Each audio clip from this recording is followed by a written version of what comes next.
राधे राधे, जय श्री कृष्ण। दोस्तों, क्या आप पुनर्जन्म पर यकीन करते हैं? क्या आप लोग भी मानते हैं कि इंसान का बार बार पुनर्जन्म होता है? वो अनेकों योनियों में भटकने के बाद जब वो इंसान बनता है ना, फिर उसको पूर्व जन्म के कर्म दंड देने के लिए आते हैं। दोस्तों, कल की वीडियो में हमने जाना कि कैसे परेशान होती है वो महिला, उनके पति उनको बहुत ज्यादा प्रताड़ित करते हैं। उसी तरह का एक मामला हमारे सामने आया जब इस पूरी कहानी को हमको बताने वाली वो संगीता मैम बताती हैं कि उनके जो पति हैं वो उनको ना जीने देते हैं, ना ही मरने देते हैं। वो उनको ही नहीं, उनकी जो 6 साल की बेटी है उसको भी बहुत ज्यादा दुखी करते हैं। और तो और वो उसको और उसके परिवार को नष्ट करने तक की धमकी देते हैं। यहाँ तक कि उनको इस बात का भी दुख है कि उनका जो पति है वो एक सामान्य व्यक्ति नहीं, एक बड़ा तांत्रिक भी है। यानी कि वो तांत्रिक विद्याएं करता है और उनको उसके ऊपर आजमाने का धमकी देता है। अब ये बात वाकई में संगीता जी के लिए बहुत बुरी थी। लेकिन संगीता, जो कि लगातार परेशान थी कि उनका पति उनको उनके जो बेटी है ना उससे भी दूर करता हुआ जा रहा है, आखिर उसका पति उसके साथ ऐसा क्यों कर रहा है? बात बात पर गुस्सा होना, उसको प्रताड़ना देना, उसको मारना पीटना, उसको उसके मायके तक नहीं जाने देता।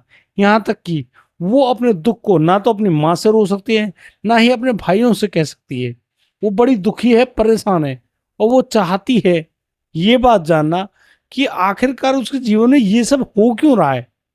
इस चीज की बात को जानने के लिए वो हमारे पास आई और वो जानना चाहती हैं कि उन्होंने पूर्व जन्म में ऐसे कौन से पाप कर्म किए जिसकी वजह से वो उनको ऐसे प्रताड़ित करते हैं। जिस तरीके से संगीता हमारे पास आई है, हम भी उनका पीएलआर करने के लिए इच्छुक हैं। और उन्होंने जब अपने पूर्व जन्म के जो यात्रा की और उसमें जो देखा उसको आप भी सुनेंगे तो हैरान रह जाएंगे। इसलिए बिना कोई देर किए मैं आज आपको पूरी बात कह देता हूँ। दोस्तों, आइए जानते हैं। मैं आज जो संगीता जी का पीएलआर करूंगा वो काफी इमोशनल पीएलआर भी है।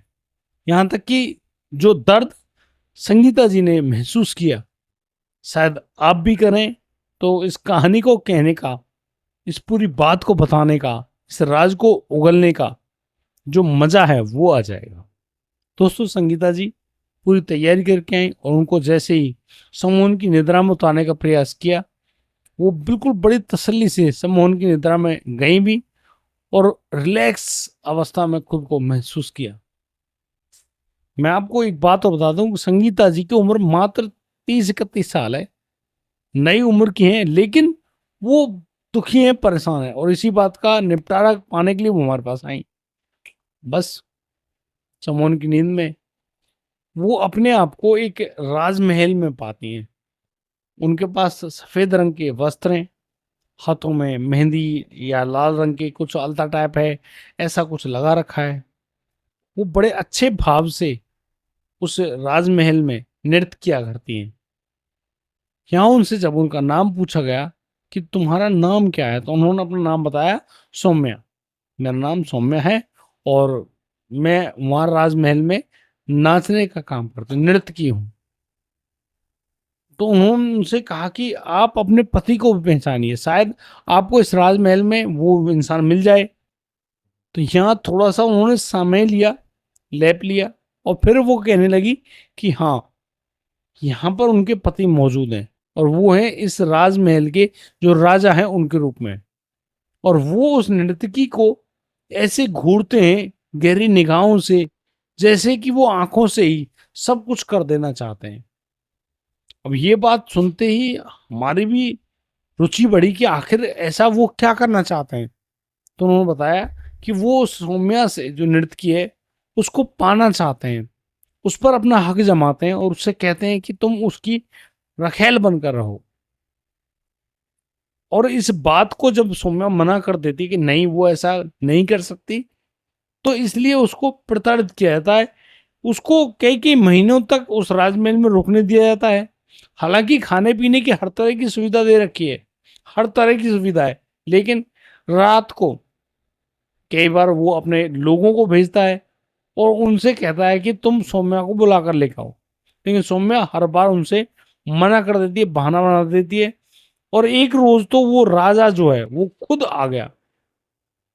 वो राजा उसके साथ कुछ गलत प्रक्रिया करना चाहता है। वो बहुत ज्यादा डर गई और उस रात उसने पेट में बहुत तेज दर्द होने की शिकायत बताकर अपने आप को बचा लिया।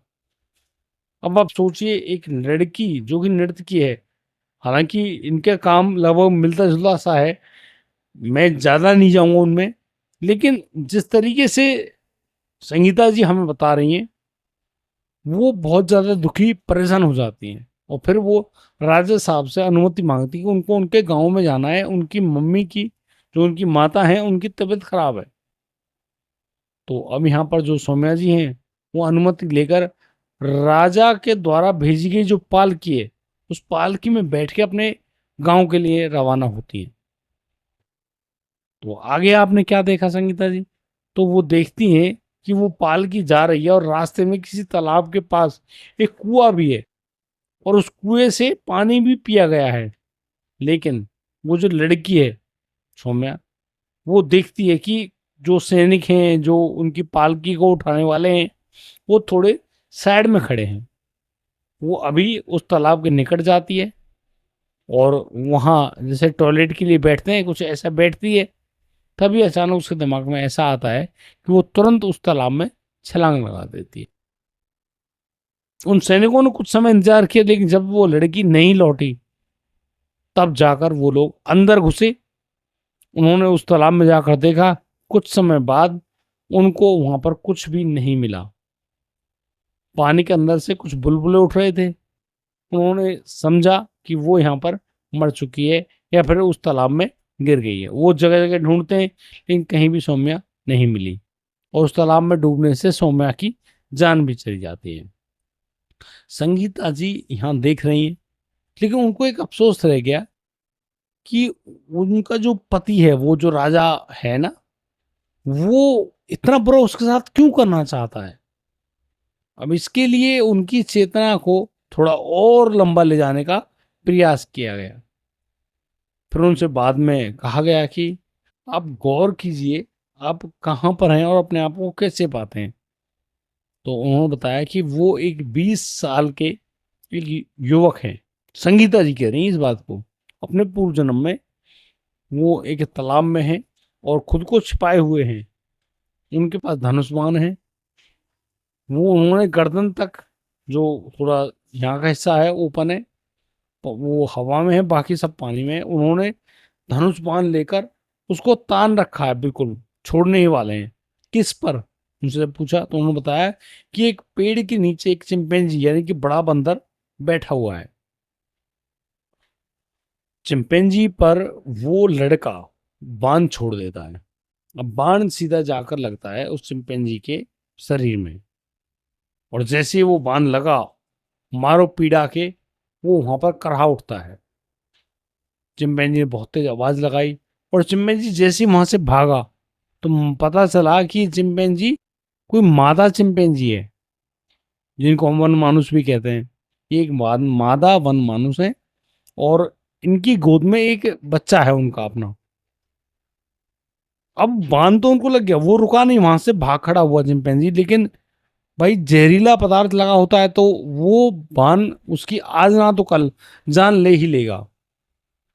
और फिर करीब 4 दिन बाद उसी युवक को वो चिंपैंजी एक पेड़ के नीचे मृत पाया गया। पाया हुआ मतलब मृत पाया मिला। और उसके साथ उसका वो छोटा सा जो बेबी था, बेबी चिंपैंजी, वो भी वहीं पर मरा हुआ मिला। अब जाकर उस संगीता जी ने इस बात को समझा, क्योंकि यहाँ जब बात होती है ना सोल टू सोल, आत्मा के आत्मा से, तब जाकर ये राज ओपन होते हैं कि आखिर चिंपैंजी ने तुम्हारे लिए क्या कहा होगा। चिंपैंजी की जो रूह थी उसने एक बड़ी बददुआ दी कि जिस तरीके से तुमने छुपकर मुझ पर वार किया है, मैं भी तुमसे अपना बदला अवश्य लूंगी। और तुमने मेरे बच्चे की भी जो जान ली है, उसका बदला भी मैं जरूर लूंगी। इतनी सारी बातों को कहने वाली संगीता जी बहुत बुरी तरह से रोने लगती हैं। उनके रोने को देखकर हमारी भी आंखें नम हो जाती हैं, क्योंकि ये एक ऐसे जीव के साथ किया गया जिनके पास इतनी बौद्धिक क्षमता नहीं होती कि वो किसी के लिए अच्छा या बुरा सोचें। देखिए, आप एक मनुष्य हैं, आप किसी चीज का भाव समझ सकते हैं, वो हमारे लिए नुकसानदायक है या फायदेमंद है आप ये समझ सकते हैं, लेकिन एक जो पशु है, जो जानवर है, वो नहीं समझ सकता। उनका तो सिर्फ दो ही काम होते हैं भाई, ये तो सर्वाइवल और दूसरा होता है रिप्रोडक्शन। भाई उनका खाना निकालना और बच्चे पैदा करना, इसके अलावा और तो कुछ नहीं। वो आराम से रहते हैं जैसे भी रहते हैं, उनका सिर्फ यही काम होता है। लेकिन वो किसके लिए क्या सोचना है क्या नहीं सोचना है ये थोड़ी समझ पाते हैं। उनको तो सिर्फ उनकी जो बुद्धि है उनके शरीर को पालने पोसने के लिए ही चलती है, उनकी जो जाति है उसको आगे बढ़ाने के लिए चलती है रिप्रोडक्शन, और कुछ नहीं। और यहाँ उस जो मादा चिंपैंजी की जो रूह है उसने ऐसा चैलेंज किया, ऐसी बदुआ मांगी, और उसी बदुआ के कारण वही चिंपैंजी एक पुरुष रूप में दुनिया में आए, राजा के रूप में। और फिर यहाँ पर उन्होंने उस जो 20 वर्ष के युवक जिसने उसकी जान ली थी उसको एक महिला रूप में पाया। वो कौन थी? सौम्य नाम की नर्तकी, जो कि उनके दरबार में नाचा करती है। और फिर उसके साथ उसी राजा ने वही काम करना चाहा, उसको प्रताड़ित करना, दुखी करना, और उसको करते भी थे। लेकिन सौम्या ने उस तालाब में जंप करके अपने आप को बचाने का पूरा प्रयास किया, और शायद वो उसको लगा कि उसने खुद को बचा दिया। ये ठीक नहीं था। खुद से खुद की जान लेना बहुत बड़ा पाप है, महापाप है। लेकिन इस जन्म में क्या होता है, वो संगीता जी के रूप में पैदा होती हैं, और जिस पति से उनकी शादी होती है, शादी के बाद जब पति बनते हैं तो वो एक तांत्रिक तंत्र विद्या का बताते हैं और जाने माने लोगों का इलाज भी करते हैं। और उनको बार बार धमकी भी मिलती है कि यदि तुमने किसी के पास ऐसी सूचना दी तो बहुत बुरा हो जाएगा, तुम अपना बुरा भला सोच लेना। अब संगीता पिटती भी है, मार भी खाती है, दुखी भी रहती है, उसकी बेटी भी दुखी है, लेकिन वो क्या कर सकती है? ना तो अपने भाइयों से कुछ कह सकती है, ना ही अपनी माँ से कुछ कह सकती है। अब आप सोचिए, एक इंसान जो कि घुट घुट कर अपने घर में जीवन जी रहा हो, क्या उसको ठीक ढंग से सांस भी आती होगी? मेरे ख्याल से आपके पास सिर्फ एक ही जवाब होगा, नहीं, बिल्कुल नहीं। अब सोचिए, जो महिला हो या पुरुष हो, जो कि इतना प्रताड़ित हो, परेशान हो, दुखी हो, वो कैसे आगे जिंदगी जी पाएगा? लेकिन जैसे ही संगीता जी ने इस पूरी बात को जान लिया, समझ गए, संगीता जी ने इस बात को स्वीकार कर लिया कि हाँ, उनके साथ जो भी प्रताड़ना की जा रही है वो जायज है, नाजायज नहीं। क्योंकि वो खुद ऐसा पाप करके आए जिनका नतीजा उनको भुगतना ही पड़ेगा। अब आप सोच लीजिए, यदि आपने बुरे किए हैं तो आपके साथ बुरा होगा, यदि आपने अच्छे कर्म किए तो फिर आपको आकस्मिक लाभ, आपके लिए भला, कुछ भी अच्छा हो सकता है। लेकिन कब? जब आपके कर्म अच्छे होंगे।